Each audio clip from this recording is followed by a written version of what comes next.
my other light. So, hi, Artie Pants. It's so handsome, Artie Pants. I gotta find I got 2 of them here. That means they didn't charge all day because they're still there from before. Oh. But it's alright. You do that. Yeah, there's on both sides. There goes Stan Lee. He goes ripping through. Did you see him? He's like a kitten again. He hasn't been his own cat. He hasn't been his Luna. You're about to get it. And he's just been I mean, I think in the beginning it was like, oh, this is cool, you know. Tango was hanging out with him, you know. And then Gray Kitty started coming in, you know. But I didn't think about it. It was drawn to my attention today. That all of those little beings that I was loving, it was taking me away from you guys, you know. The attention that I could have been giving you guys.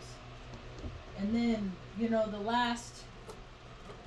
so that was the last couple years with them. And then when that cat had the kittens on the porch, and I brought them in, and then that other cat lost her baby, and I brought it in with her other little babies. That was that was a lot of cats. I don't want to do that. Unless they have a place that, like a catio, an enclosed place where they can go outside and be outside. You know, without being part of the food chain. Because around here, cats are just a part of the food chain. Yeah. They got a short lifespan. Why do they always freaking do this when I start talking? You know what? Get out of here. Go lie down. You got no place else to be. Just chill out. That's all. Then, I don't even know what my whole life. You know, I don't know who these people are that just say, all you have to do is ask for things in life and then you get it. I don't even have obedient dogs. And I can't get mad about it because they're all they're all, except for Artie, and he don't listen to me either. He's the only one I've had since he was like 7 weeks old. And Tucker, I had him since he was 6, but none of them listen to me. I'm just like, and then I yell or something, and then they freaking listen to me, but then they get scared, and I'm not here to try to scare things on this planet. And Stanley's over here getting into stuff here. He's exploring. What are you doing, Stanley? But yeah, he is definitely a happy cat. He's a happy cat right now. He's been a happy cat. He came over, I was over here listening to YouTube and talks and stuff, and I was just laying down trying to reset, just try to kind of get an idea what I was going to talk about tonight. And he came over and laid down right there. Yeah, and so Benny was here, Luna was here, Stanley was here, and then Tucker came up, and just that stuff does my heart good, man. It does my heart good. So, where does the good go? You know, with all the people that that hate dogs and hate cats and don't like to be around anybody or anything, that don't get these good feelings, where does it go? It makes me think of a song I have it here in my playlist.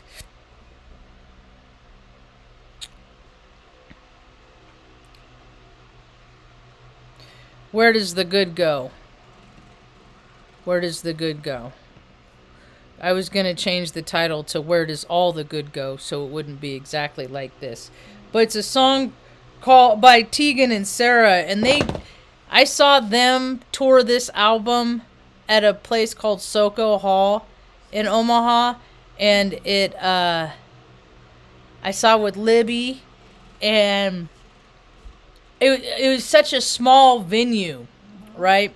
But I listened to this CD all the time. I used to listen to it all the time. And they were sitting, they're twins. They're young twins. They're older now, but I'm older now. I don't know how young. They were young then. I think they're from Canada. I think they're Canadian. Oh. And they were sitting, because we got there early. I always got there to early to places, right? Because I'm always motivated by parking. Because the earlier you get someplace, the better parking spot you get. So you get there early, and I just wait until the room fills up. Then I get less anxious that way too. And they were sitting right next to us. Oh, nice. And I was like, smile, wave, I didn't talk to him. I didn't want to bother him, I mean, even that they're in the public eye, people shouldn't be bothered. If you're in the public eye, you really don't have any claim to privacy, really. You trade it off. It's a trade. When you sign that dotted line to sell yourself, for whatever, you lose that privacy. But it was a good show. But I thought about that throughout the years. The song was on an episode in Grey's Anatomy at one point when they were having a dance party too. When they were dancing it out, I like to dance it out, get my yah-yahs out from dancing. But with all because there's so many people that are just self-serving right now. They're there's so much ugly. There's so much. I don't know. The world is just getting crazy. It's getting crazier and crazier every day. I was listening to Ben Davidson a little while ago. He's doing his catastrophe. People send him questions about the catastrophe that's coming up. So basically, the sun's going to go out for like 2 to 3 days. And then it's going to come back on again. So there's going to be, it's just going to be, and this could I was telling Mom today, I said, Mom, this could potentially happen in our lifetime. How wild is that? To be able to see the sun. Last time it happened facing the United States, so the chances of it happening when it's facing the United States aren't, he said they're not real likely as to happen. At a different part of the world will get its chance, Reset. It's all a cleansing, man. We reset. Our spirits reset. Everything resets. Everything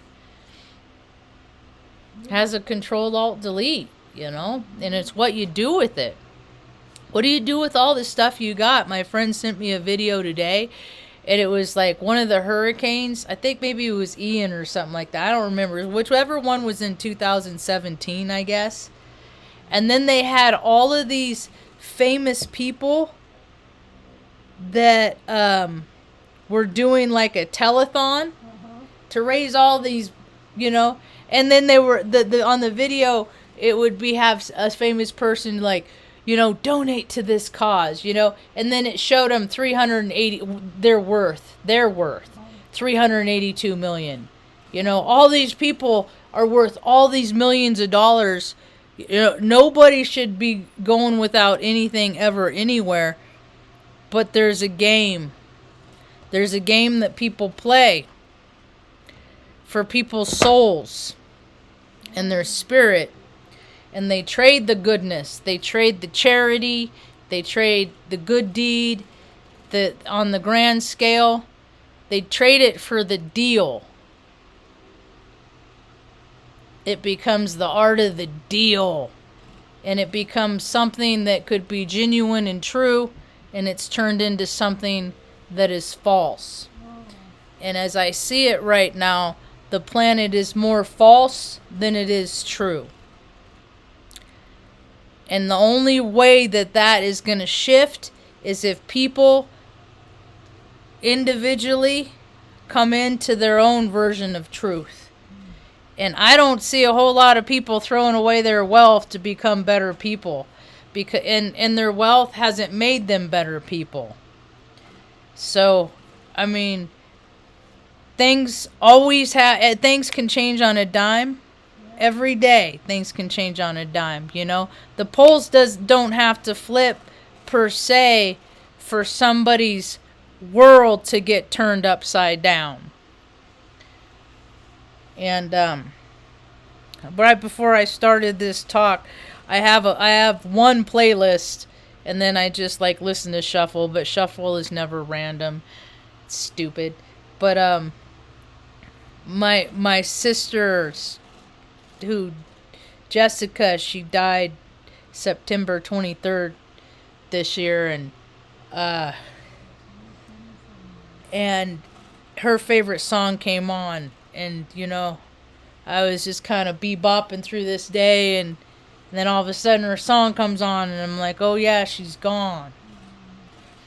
Then I remember her when she was young and little kid, and throughout the years I tried, she was 9 years younger than me, and she had a bunch of kids, 5 kids, and 2 are older, and then 3 are a little younger, and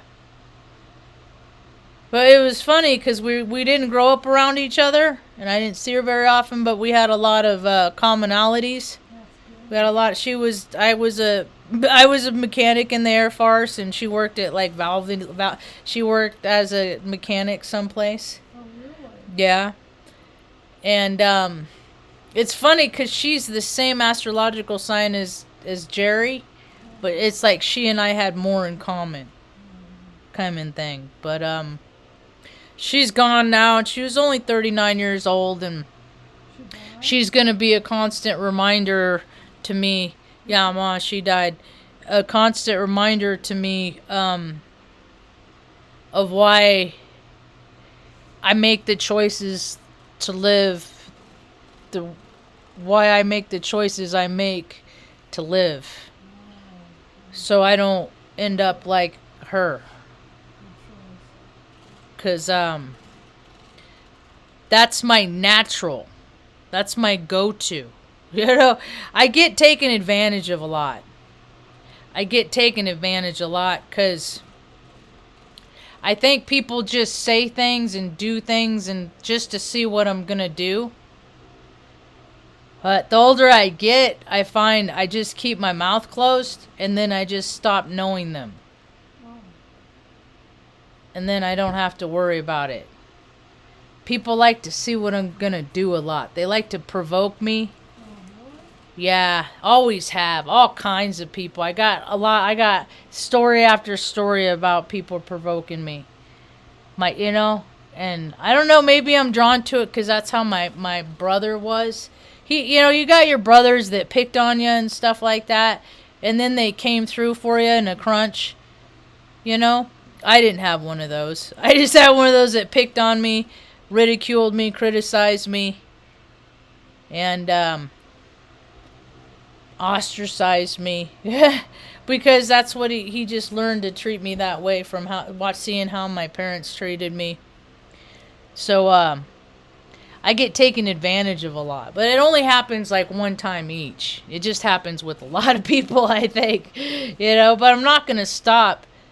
I'm not going to stop being the person that I am just because, there's people on this planet, or I don't know, maybe they're not even people. Maybe they're just they got some weird DNA that makes them, well, heck, we are just space dust. I always looked at people like,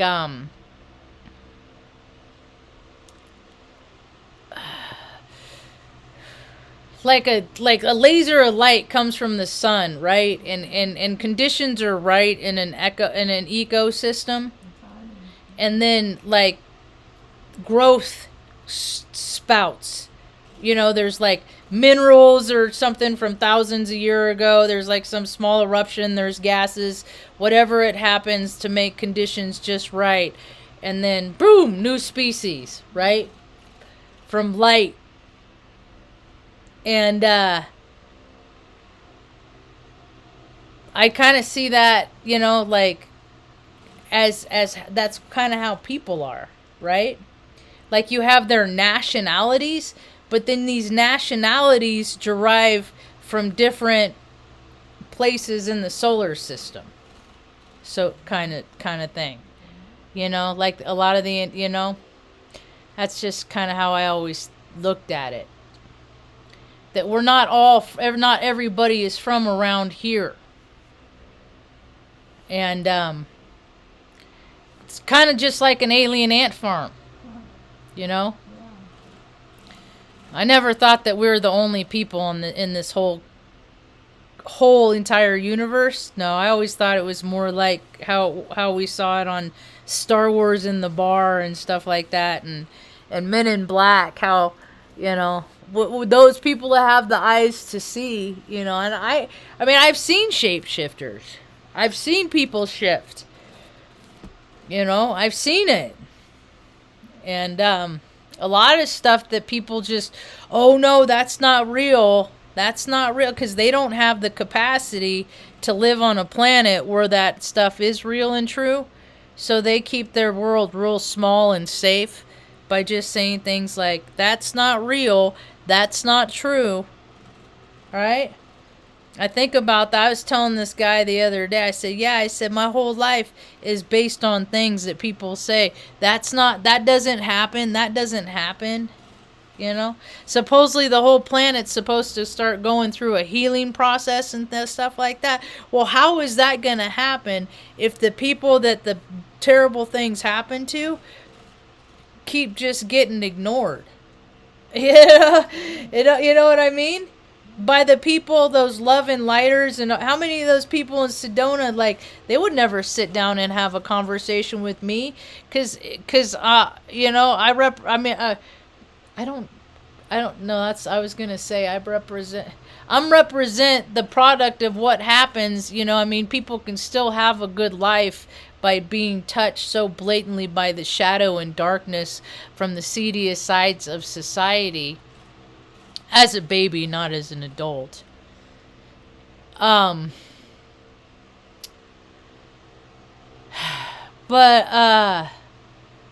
and still have a good life, and there's a lot of people that need to know that they can still have a good life and that they don't have to perpetuate the storylines that they had lived. Anybody can change how they're living if they don't like it. If they don't like how you're living, change it. Do something different. Sometimes your life changes for you without you even doing anything. How much has our life changed in the last few years, Ma? It's amazing. I still see people, they just still doing the same thing this year as they did last year, as they did 2 years ago, 5 years ago, 10 years ago. I was thinking about that today because it's holiday season, you know. And like the last woman I dated, I'm like, you know, because now things are pretty much the same, except, God, the kids are crazy. But it's like, I bet she's still going to get those same roasted nuts that she always got her niece, you know? Because she got them for her niece when her niece was like 12, when she was a little girl. And she's like, oh, yeah, these are great. So, because based on that one time, so now she forever gets these roasted nuts, right? But people evolve, and maybe she doesn't even like roasted nuts anymore. But that's just because people get stuck in loops, man. They get stuck in loops, and then the world just goes in this like cycle, but that's not how energy works. And I think they've been hijacking events, because there's a lot of events that I feel like should have happened. And a lot of people know that things are coming, you know. People are intuitive. People's bodies know things before things happen all the time. And so all this, you know, people are hyper intuitive and then like it's thwarted. Like it doesn't happen. The big thing doesn't happen. I think they do that to mess with people's wiring. Their knowing. You know it? I just have seen too many things contrived and staged, and a lot of people go through a lot of effort and a lot of money to make things look one way when the reality of the situation is entirely different, and the number one event I'm thinking of is 9/11, when our country killed its own citizens to make it look like some people in a cave did it so we could go get them. It was all crap. It was all nonsense. And how come, see, and how the good would be the justice of those people involved with that, and all of the other storylines that have been imposed upon Americans, and Americans are all, in the idea, in the name of freedom, let's celebrate in the name of freedom, and then people make me wear a mask for 2 years? No. That the hypocrisy, it's all to create cognitive dissonance. Oh, let's do this, and then this side is happy because they get their way, but it's contrary to this other side, and then they're unhappy, and then sometimes they get their, but nobody ever wins. I can't believe that they're still even talking 40 some years later about Roe versus, I mean, that should be a done dead issue. Old white dudes are still trying to tell women what they can do and what they can't do. It's just kick them in the fucking junk and do what you want. I mean, they make laws, rules, regulations, policies, and procedures to make people that are normal, everyday people, to make them criminals so they can feed their system and buy their D-bag freaking pinstripe and plaid suits, their shyster suits, because they're oh so important, I wrote something on Facebook today. Not very many appreciated it. Not a lot of people like the stuff I say on Facebook. I don't care. I say it anyway. I said, stuff your face because you deserve it. Buy an expensive car because you deserve it. Shoot those chemicals in your face because you deserve it. Then, when you meet your maker and they tell you where you are going next, remember, you deserve it. I'm just so tired about the freaking gluttony in the world, man. I'm so tired, And it's not even, it's just a vibration. It's not even gender specific. Has nothing to do with any nationality, any color of anybody's skin, the color of their eyes, the color of their hair. Has nothing to do with any of that. There's just two kinds of people as I see in the world. The kind of people that have gone without, that have suffered and have been hurt in life, and those that want to, and then those that haven't. See, because the ones that have gone through more, they're the ones that are more inclined to help and to care about people. We got a big deficit of people just not giving a crap about people. People just don't don't care about people. They just don't.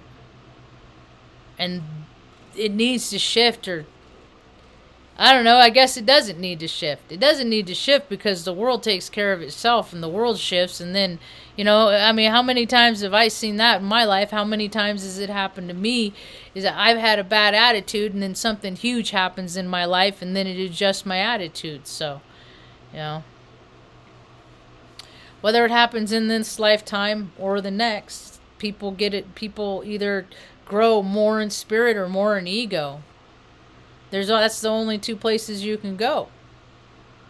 I've been seeing some weird stuff. I saw a Page and Plant back in like 93 or 94 and in Mountain View. And the whole night before that, I got freaking I'll have to tell that story again. I haven't told that story in a while. Because I started out in a bar in Monroe's in Redding, California, the night before.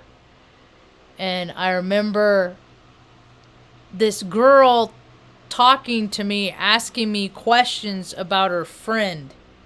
And I was confused. Because I don't understand. I'm not good with social cues like that. And anyway, I decided I was going for a drive.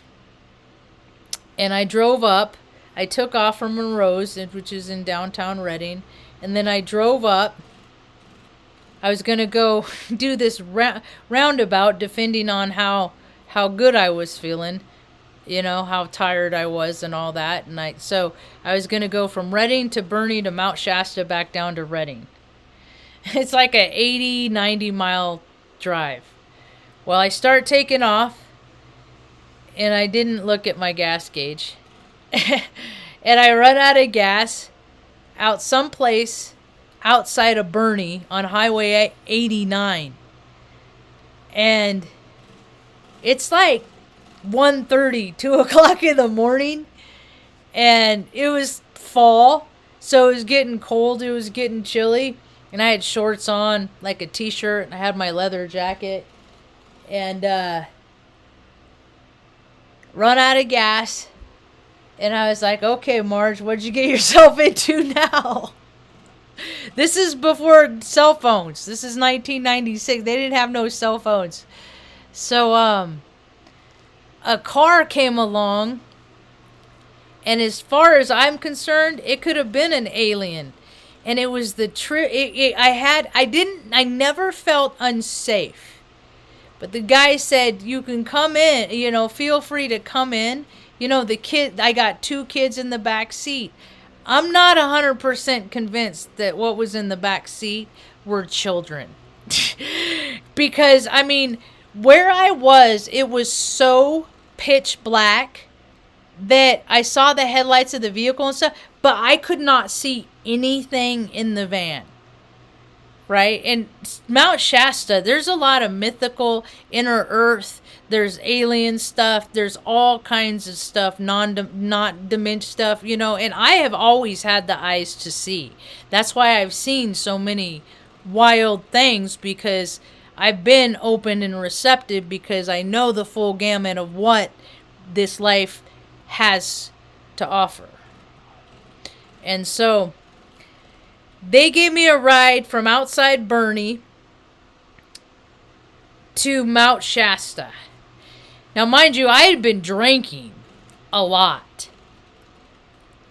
and I was sober not completely sober, but I was like not as buzzed as I was. And I get to Mount Shasta and I walk in the gas station. I have let my leather jacket on. I had short blonde hair. In the 90s, I mean, this is before being gay was cute. And they did not like my kind a lot of times. A lot of places where I've ever gone, people just do not like my kind. And I'm guessing it's the lesbian part, because I don't know what else they're talking about. And they don't ever tell me. They just like, I don't like your kind. And I'm like, what's my kind? I don't even know. Tell me, please. But they don't. So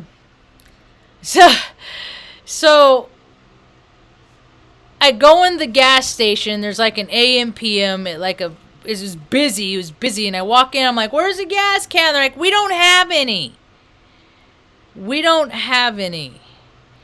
And so I see a guy outside, and he was like, had like 4 in his back of his car, his Ranchero, because he mowed lawns and had weed whackers and stuff. I said, can I buy one of those? I ran out of gas like 26 miles that way. And he's like, nope, can't part with any of those, you know. And I'm going around, and I was like, well, F it, you know. And then so somebody was gonna give me, I said, well, I can't get a gas. I might as well get back to my car and deal with it later, but I can't really leave my car for too long. And so, and then a highway patrolman, somebody waved down a highway patrolman. They're like, she needs help. And so the highway patrolman goes inside, and he's like, where are the gas cans? And the guy behind the counter was like, they're over there on the bottom shelf.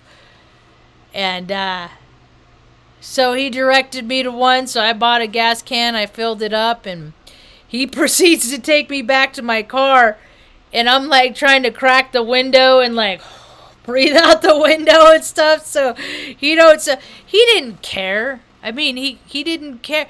The guy, the highway patrolman, I'm not even exaggerating. He was falling asleep at the wheel. I'm like, hey, hi. So, you're not used to the night shift? You know, and I'm trying to just like kind of talk to him every now and again without breathing on it too much, you know? And then, but he didn't care. But, yeah, he was dozing off. And then so we get back to the car. Now, by this time, it's like 5 o'clock in the morning, right? After all this stuff, right? So we get back to the car and I put the gallon of gas in and I start going back the way I came because I wasn't going that way. So I just start going and I go and then I run out of gas again. And this time I run out of gas. I let my eyes focus, and there aren't quite as many 120, 130 foot trees in the Northern California forest. And I look and I see, and I was like, oh, there's a gas station right there. I run out of gas right in front of a gas station, man. My guardian angels have been looking out for me my whole life. They're probably freaking, I don't know. They're probably wish I wouldn't do so many things that they have to work so hard. But what else is a guardian angel gonna do besides guard? So, run out of gas in front of the gas station, and I pushed the car down in front of because it ran out in the middle of the road, and I pushed the car down to where the pumps were. They're the old-timey pumps, you know, the ding, ding, ding, ding, ding, those old ones. And, but the gas station didn't open till 8. And then 8 o'clock came, and then 8:10 came, and then 8:20 came, and I had to start getting going I had to be over at my friend's house because we had to drive down to Mountain View for the Page and Plant concert.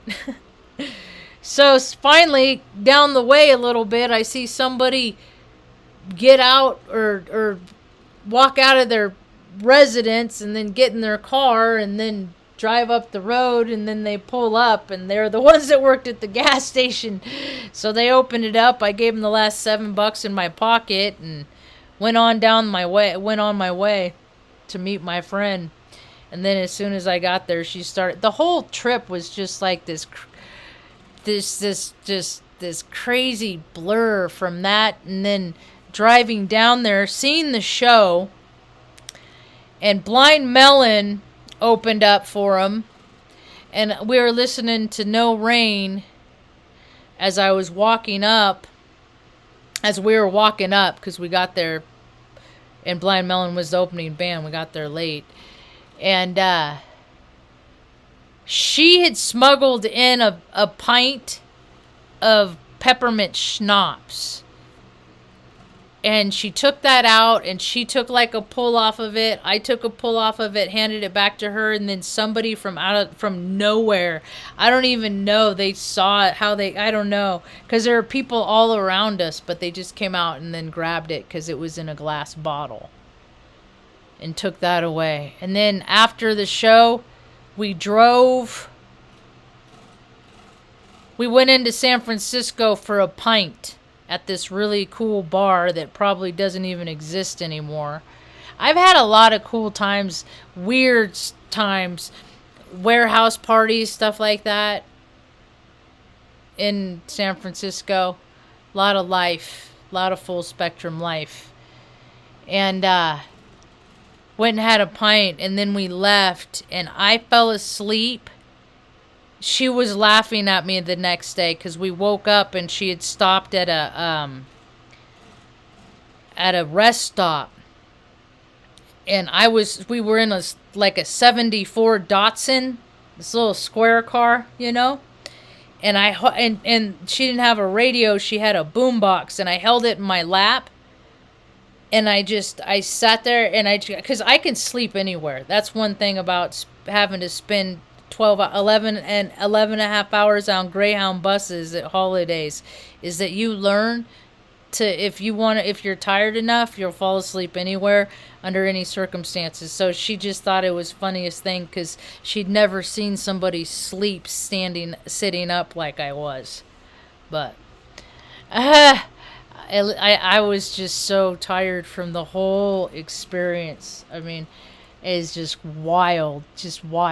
And it's like, because I wanted to go for a drive. Just crazy.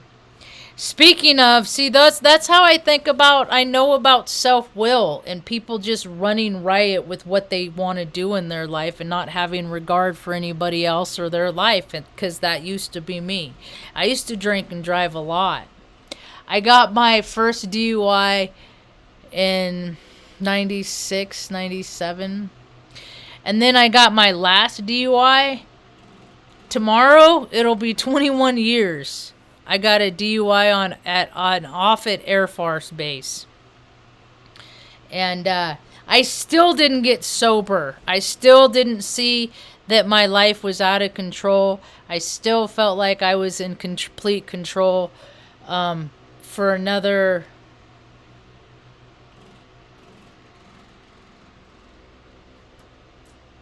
7 months. And my first sober date was the same date as AA's anniversary, the 10th of June, 2002. I was very, very, very, very active. You think? Yeah, I was. I bet I can measure people's level of activity by the things that they talked about. And I've talked about the steps, and I've talked about the traditions. I've talked about the concepts. And that's some dry ass shit. I was in all the way at the top, the business side area. How about that for some dry lame shit? Having to drive out to frickin' Nowheresville, Columbus, Nebraska, to frickin' hang out for the weekend at a Holiday Inn Express with a bunch of people that just really like the sound of their own voice. You know? I mean, how is that gonna frickin' put roofs over people's head? I mean, what does that have to do with anything? Anyway, I don't drink though. I haven't drank. I had a slip after 14 years sober. If I wouldn't have had that slip this last summer, I would have had 20 years sober. But I didn't. Actually, I don't slip. I didn't slip. I jumped off. I wanted to. But, you know, unfortunately, well, no, not fortunately. Fortunately, and not but, 14 years of AA ruins drinking. It ruined it. So, I mean, it was short-lived. I only drank for like 7 months or something like that. And I do like wine tasting. And so when I went around people and they talk about wine, I know what they were talking about. And it's just all pretentious jargon. It's just all nonsense. It's just stupid stuff. People fill their lives with so much malarkey just so they don't have to do things. I ran into a kid. I went and got Mom and I some pizza today. Mom got a cheese pizza and I got some chicken Alfredo. Mom liked that a lot too. And I saw a kid that worked at the laundromat, and I went to the park, and the park just doesn't feel this. I mean, it goes through ebb and flow. I mean, energies change right now, but right now it just kind of has a dark feeling to it. And so I went there, and I didn't see nobody that, you know, wanted to talk to me or that I wanted to talk to. So I went to the grocery store and then decided to go get something to eat at Chalups, the pizza spot. And the kid, you know, that I know from the park, he works at the laundromat. Somebody said that he's been doing stuff he shouldn't be doing. And so I asked him about it. And he said, no, that's not true. And I said, you know, you could do. You're an adult. You're 18. You can do what you want. I said, but there's two paths in this life. I say you choose that other stuff, you're choosing a path that doesn't ever lead to any place good ever in the history of all of it. And he said, yeah. He said, but that really upsets me. And that's the thing, is like, people put stuff out there that just isn't true. Just because they know people that don't like that behavior. So they say, somebody's acting like that, knowing, oh, well, if they're acting like that, well, I need to stay away from them. That's why I talk to people directly. That's why I asked him. I said, just be careful, And I said, people aren't understanding the part in life that, I met a lot of people in the last couple years here, and it's just like, what are you doing to make your life better for next year, right? Right? For the future. I'm always trying to think of things today that'll make, if we get a next year, things better then, It's just kind of how it's been. And I just see people that just go and they do the same day over and over and over, and nothing is getting them to a better place. And I gotta be more selective and try and find people that want to do things today that are gonna make the world a better place here in a little while. And I'm not finding those people, so it's just telling me it's not the right time yet. But I was telling this kid, I said, people can't just expect people to do things for them all the time. And he's like, I know that. And he gave me some examples about, someone that he knows that was literally said, listen, I don't care what's going on in your life right now. I need this help, like their problems were more significant, right? Even though they had a place to live, and their need for a vehicle isn't as pressing as the other kids, right? Right? But people just think that they're just all, but it's like, what can people do to work together, right? I say, you can't just expect people to do stuff for you all the time. You got to do stuff back for people. There's so many one-sided relationships on this planet. People putting in the effort, people putting in the energy because of their programming. Oh, if you care about me and you love me, you'll do this for me, and and all the people pleasers that just want to make people happy and content because they just were so disappointed and so broken. I mean, there's just, people keep talking about mental health. I'm like, where are the basic manners? Where's the basic decency? Where's the please and thank yous? Not to mention, there's so many people, they just want to feel good. They're just so spun out on this, and they're spun out on that, and they're freaking tripping on this and that. And it's like, so many people want to create an alternate universe, an alternate reality, because they don't know how to live life in everyday, just like social normal graces, because these things have freaking ruined people's ability to communicate. They've taken the humanity out of it. Now they want to make it fascinating and cute to freaking merge technology with the human species. That's just stupid. And when have these people ever made any, you can't even get, they're constantly rolling back and creating new versions and making this and making it like that. It's such a convoluted place. The bits of bytes and the world of bits and bytes and ones and zeros. And they know a lot less about technology than they think. They don't even know about what they don't know about technology. And I keep hearing about all this new stuff that's coming out. I don't have the faith in humanity, so there's gonna have to be like some outside influence that comes in, because human beings, they just reverse engineer freaking animals and things that they found in history and in jungles and stuff like that in Antarctica. They don't, you know, people give people too much credit as far as I'm concerned. Humans aren't that smart. They really aren't. They really aren't. I mean, farts are funny. Farts are funny. That's like the majority of mankind. Is if somebody farts. Hee, that's so funny. They farted.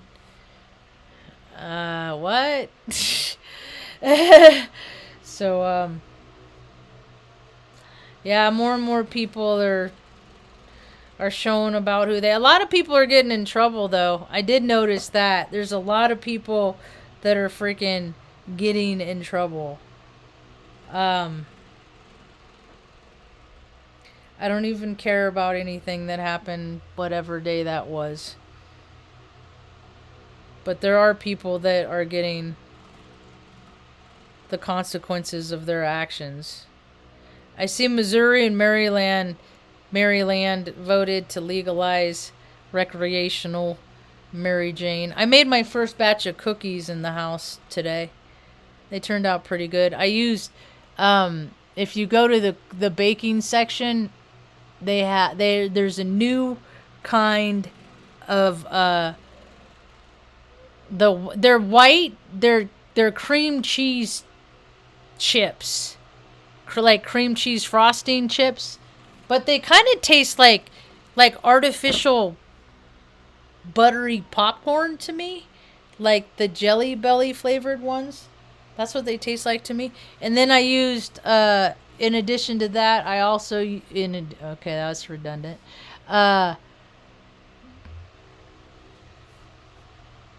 These, I think I still have some left.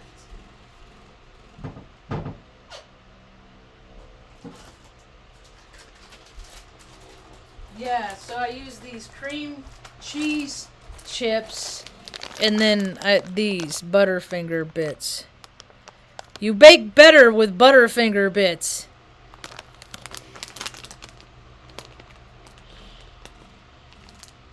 Crispity, crunchity, peanut buttery. So those with the cream cheese chips. They're pretty chill. They're pretty cool. And then I did something daring today. I'd gotten this peppermint flavored coffee, and I've gotten peppermint flavored coffee before, and it doesn't taste pepperminty to me. Good boy, Already Pants, but this peppermint flavored coffee does taste pepperminty, and I thought, okay, I'm gonna do this one time. We'll see. And I added pumpkin spice creamer to it, and it wasn't awful. I don't think I'll do it again, but it wasn't terrible. It's okay, Artie Pants. Good boy. Aw, he's so comfortable. He's so comfortable. Stanley's happy. Mom's happy. You like it here, huh? Yeah, we went walking around the yard this afternoon. It's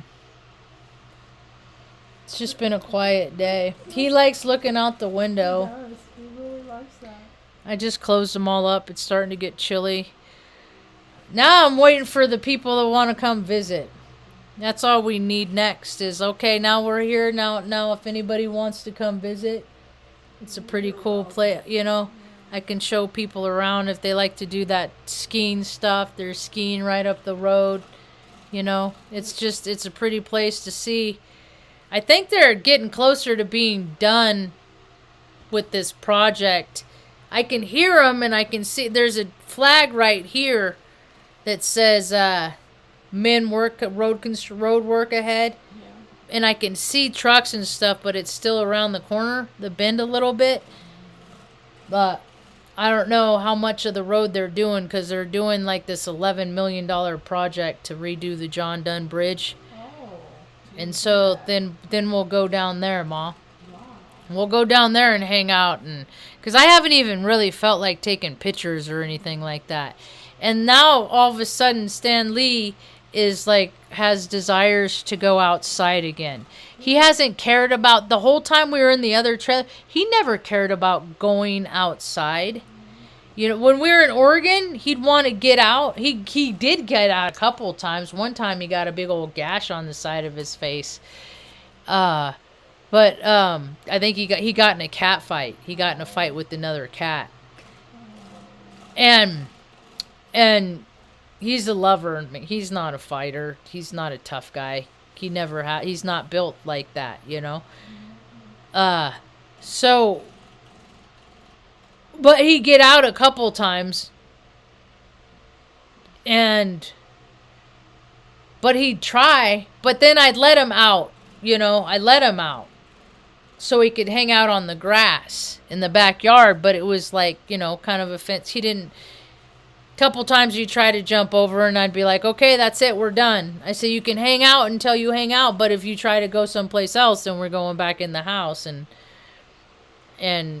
couple times he'd do that, but for the most part, you know, and well, the other day he got out. As a matter of fact, he'd gotten out 2 different times because he pushed through one broken screen that was already frayed and broken, and then he pushed through another one. So, which lets me know, okay, now I got to fix these screens. So I get to rescreen these. The frames are in good condition.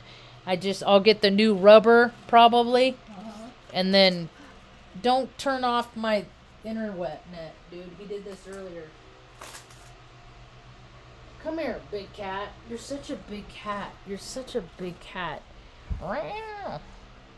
He said, look, they shaved his neck. They shaved his neck. Because he just got his teeth cleaned, and then I wanted to make sure that he was healthy, so he had blood work done, and so they shaved his neck. Yeah, and then they had an IV on his arm. So they shaved his arm, so he has all these patches. It'll grow back. Just next in time for him to have it done again in a year. But he's healthy, and that's all I can ask for. He just knocks stuff down. That's all right. But so now all of a sudden, since he went out, he got the taste. He went outside and he felt he's like, okay, now he wants out again. Fresh air. Yeah, the first time I had to lure him and get him and stuff like that, and the second time I was looking around for him, and I started panicking because I realized he wasn't in the house, and I went to go put on my shoes to go outside, and I opened the door and he was right there ready to come in. Oh, he was ready. Yeah. And then yep, that was that. So no, yeah, I'm ready for people to come visit. I'm ready to be social again. I'm ready to find I was thinking about that today. I was talking, I said I'm ready to meet a higher caliber of people than I am. You know, I'm ready to meet people that are better than me. You know? That new people. And that are, you know, that I can learn from. You know, and in real life hang out with, you know, and then they say things, and they say they're going to do things, and then they do them, and then they do it again, and then they say, yeah, they follow through. And then once I'm around them, I start saying, wow, man, these people do what they say they're going to do a lot, you know, and then sometimes things don't work out, and things can't be followed through on, but then they call and then you know, explain why or something. You know, they don't just never speak to me again or something. You know, there's accountability. I mean, the world ain't gonna change unless, you know, all this governing, all this police, all this rules, all these regulations, and people can't even keep themselves from not doing the stuff. People can't even keep themselves from putting the spoon in their mouth. They don't discipline themselves. They just want to do everything that they can to make themselves feel good. The world has no discipline, as a collective. There's disciplined people, obviously, on the planet. But there's just a lot of imbalance And it's going to start coming out sideways more and more in people's lives. And the self-well-run rioters, let me know how that works, and we'll catch up in a couple months. And do you tell me how that's working out for you? Anyway, I run my mouth long enough. That's about all I got for now. I'm wearing my shirt, my own design. Do I have a hole in it? No, that's an ink blot because I didn't check my pockets and I had a pen in there. So that's an ink spot, but this is mine. It's the color spectrum. It says straight people like rainbows too. And then that's my tag. It's a exclamation. Well, it's this. It's an exclamation point and a question mark, and they share the same dot. This is actually a really cool picture because this is reflective paint. Can you tell? It's like reflective paint. It like shimmers. Anyway, Mom and I used to have art Sundays, but they share the same dot. And it looks like a heart to me from a distance. Anyway, my electricity has been a significant, intricate part of my whole entire life. So that's kind of why I got the whole merge with Marge, where science meets spirituality. To me, they're kind of the same thing. Natural laws, ways. People forget how beautiful, how brutal nature is, though. Nature is See, I grew up watching that little drooly kid, pushing myself up, young baby, watching, what was that? The Wild Show, Ma. Mutual of Omaha. What was that? With that guy with the white mustache? And then I end up living in Omaha, driving past the Mutual of Omaha building.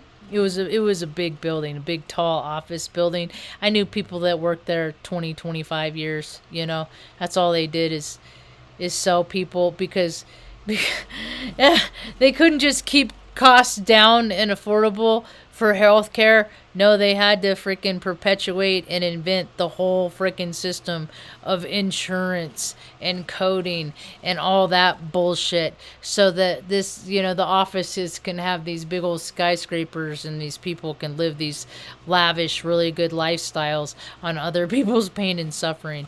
So weird. Anyway, what Wild Show was it? Mutual of Omaha. What does that say? The moon and Mars are in conjunction. The best viewing time is at 6:09 in the morning. I'll be up for that. Mutual.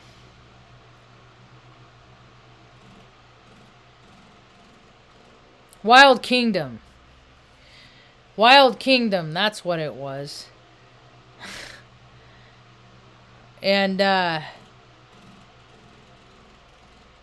what was the guy's name?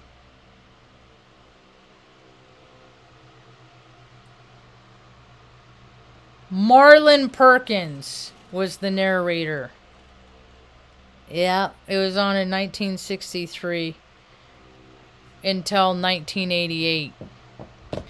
So I watched that a lot when I was a little girl. So I kind of, and I would carry what I saw in those shows and I would take it with me, and I'd be at the waiting at the, be at the dentist office or grandma's office or something like that. And I'd just watch how people would interact with one another. And I'd be like, ooh, they're the lion, And then the other one, I'd be like, uh-oh, they're the cheetah,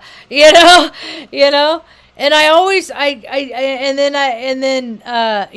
I would see the relationships of people and their animal people and how they just either, come out on top or end up prey. And we on my dad's side, my grandparents were big card players. They played a lot of card games,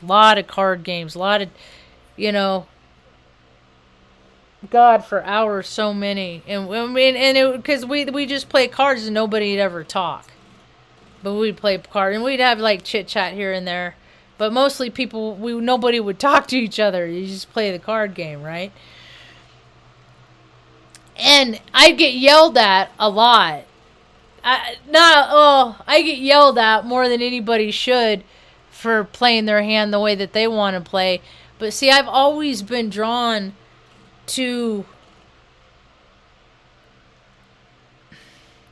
the outworldly stuff. So what I was doing, I don't read tarot cards. I don't do tarot cards. I don't do things like that for divination. I listen for the potential of energy and astrology. I meditate and I pray. That's all that I do.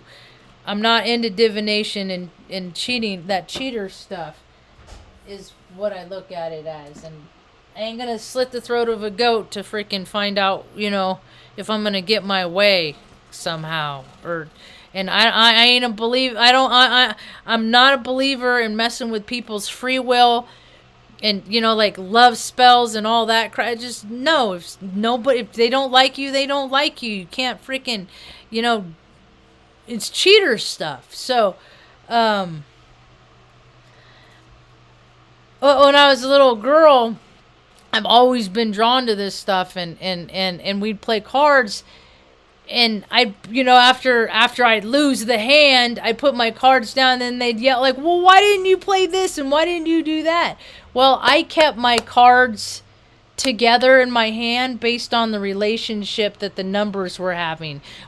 Because my spirit was looking at the archetypes. I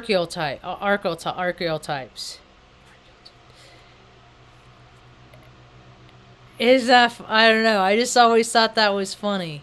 That it's like, cause like, I don't know, and like different. I would conjure up, and we would be playing the game, and I would be having these storylines about how the Jack of Spades didn't want to be with the ten of diamonds, wanted to be with the 7 of clubs. And all this stuff, and that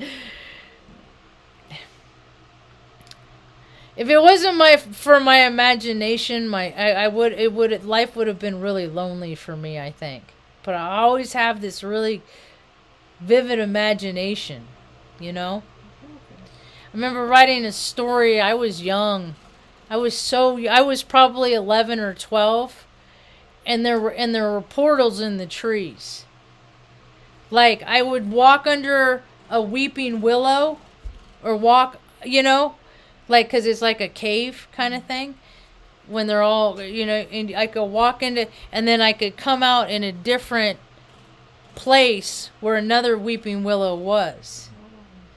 And that I could travel around through the way of the weeping willow. And different trees would take you to different places. Kind of thing. And maybe there's a story out there that exists already where that happens. That just means the person that wrote it and me, we're the same frequency.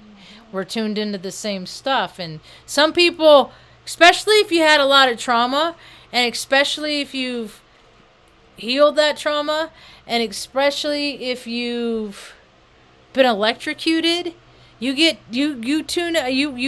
the gifts, you got to go through the gamut. That's the thing, is people do the cheater way and stuff like that. And yeah, there's but the outcome, there's ways to not cheat, and the outcome is the same. Or I don't know. I don't even want to know how things. I don't want to know, like, the anxiety of knowing something is going to happen. I don't want to know when it's going to happen. I don't want to know that. That's what life is about, is not knowing. So many people are trying to predict and guess, and I just want to know if somebody's not going to screw me over. That's all I'm hoping for in life these days. It's about all I got for now. Hope you have